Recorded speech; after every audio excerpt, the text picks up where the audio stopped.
Test ক্রিকেটে সাকিব আল হাসানকে টপকে বাংলাদেশের হয়ে দ্রুততম 2000 রান ও 200 উইকেটের মাইলফলক স্পর্শ করলেন মেহেদী হাসান মিরাজ। সিলেট টেস্টে 10 উইকেট শিকারের পর চট্টগ্রামে ব্যাট বলে জ্বলে উঠে দলকে জিতিয়ে ম্যাচ সেরার সঙ্গে হয়েছেন সিরিজ সেরাও। মেহেদী হাসান মিরাজ। সাকিব আল হাসান পরবর্তী সময়ে দেশের অন্যতম সেরা অলরাউন্ডার হিসেবে ধরা হয় তাকে। এবার চট্টগ্রামের বীরশ্রেষ্ঠ মতিউর রহমান স্টেডিয়ামে মেহেদী মিরাজ নাম লেখালেন নতুন এক রেকর্ড বুকে। টেস্ট ইতিহাসের 26তম ক্রিকেটার হিসেবে 2000 রান ও 200 উইকেটের মাইলফলক স্পর্শ করলেন এই টাইগার অলরাউন্ডার।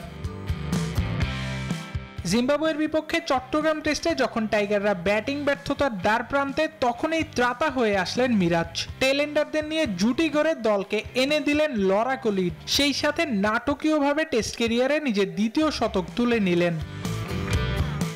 আর তাতেই 53 ম্যাচ খেলে 2000 রান ও 200 উইকেটের ক্লাবে সাকিব আল হাসানের সাথে বাংলাদেশের দ্বিতীয় ক্রিকেটার হিসেবে নাম লেখালেন মিরাজ। তবে সাকিবের চেয়ে এক টেস্ট কম খেলে এই ক্লাবে ঢুকলেন মিরাজ।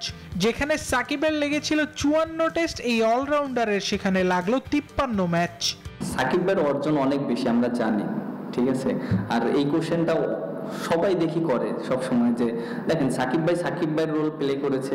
আমি যখন স্টার্ট করেছি তখন আমার ক্যারিয়ার শুরু হয়েছে বোলিং দিয়ে, এরপরে আস্তে আস্তে ইমপ্রুভ করে ব্যাটিংটা ভালো জায়গায় নিয়েছি।